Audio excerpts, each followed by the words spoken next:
Well, come January 1st, many people will make New Year's resolutions, but many of them will fail to keep them. Psychiatrist Dr. Anthony Ferrioli joins us now to explain why. And you know what? I was reading over some of your material, and you were talking about life is not about having an epiphany and a resolution at some specific time, Wow. like New Year's, it's going to happen. Oh, wow, people are going to kill me for saying that. Well, I mean, I have a lot of friends who do that. I still do it, where it's like, okay, I finally get it, and this is what I'm going to do.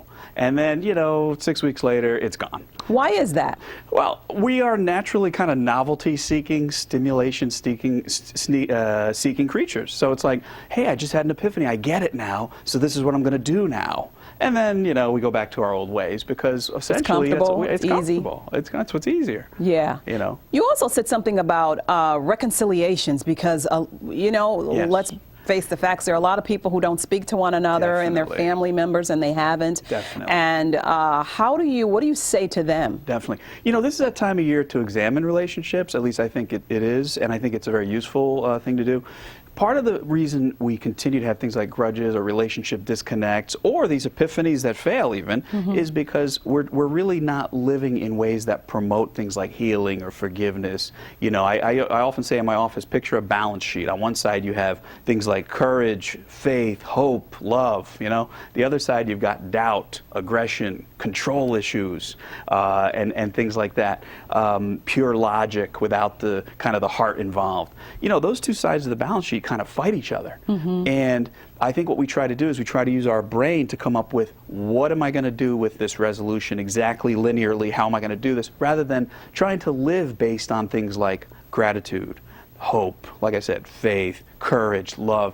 That'll lead you to treat your body right, treat yourself right, try to treat others right, to forgive others for what they've done to you, maybe to seek forgiveness from them as well.